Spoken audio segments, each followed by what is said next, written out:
সবশেষ ফুটবল মৌসুম খুব একটা সুখকর ছিল না রিয়াল মাদ্রিদ ভক্তদের জন্য। বড় কোনো ট্রফি আসেনি লস ব্ল্যাঙ্কোসদের শোকেসে, তবে মাঠের বাইরের লড়াইয়ে একেবারেই যেন অপ্রতিদ্বন্দ্বী স্প্যানিশ জায়ান্টরা। বিশ্বের অন্যতম প্রভাবশালী সেবাদানকারী প্রতিষ্ঠান ডেলয়েটের সবশেষ প্রতিবেদন বলছে, গেল মৌসুমে 1.2 বিলিয়ন ইউরোর রেকর্ড রাজস্ব আয় করেছে রিয়াল মাদ্রিদ, যা তাদের পুরো ফুটবল বিশ্বে ধনী ক্লাবের তকমা এনে দিয়েছে। মূলত নতুন করে সাজানো সান্তিয়াগো বার্নাব্যু স্টেডিয়াম আশীর্বাদ হয়ে এসেছে ক্লাবটির জন্য, যা কেবল একটি মাঠ নয় বরং একটি মাল্টিপারপাস ভেন্যু।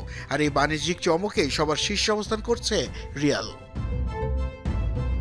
তালিকার দ্বিতীয় স্থানে আছে বার্সেলোনা।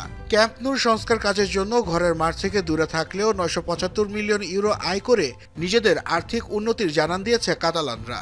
অন্যদিকে প্রথমবারের মতো চ্যাম্পিয়ন্স লিগ জিতে তালিকা 4-এ উঠে এসেছে পিএসজি। তবে তাদের পেছনে ফেলে 3 নম্বর জায়গাটি দখলে নিয়েছে জার্মান জায়ান্ট বায়ার্ন মিউনিখ।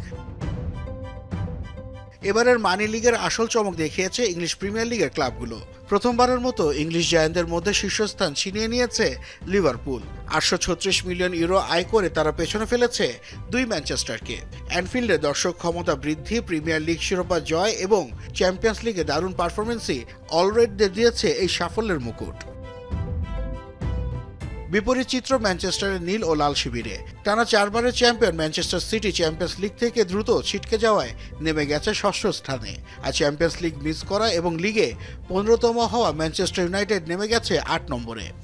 এটি কোনো কাকতালীয় বিষয় নয় যে ক্লাবগুলো শুধু সম্প্রচার সত্ত্বের ওপর নির্ভর না করে স্টেডিয়াম কেন্দ্রিক বাণিজ্যিক আয়ের দিকে মন দিয়েছে, তারাই এখন শীর্ষে।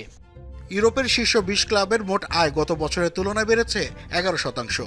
আধুনিক ফুটবল যে এখন কেবল মাঠের 90 মিনিটের খেলা নয় বরং বিশাল এক বাণিজ্যিক সাম্রাজ্য, ডেলয়েটের এই রিপোর্ট যেন তারই এক নতুন প্রমাণ।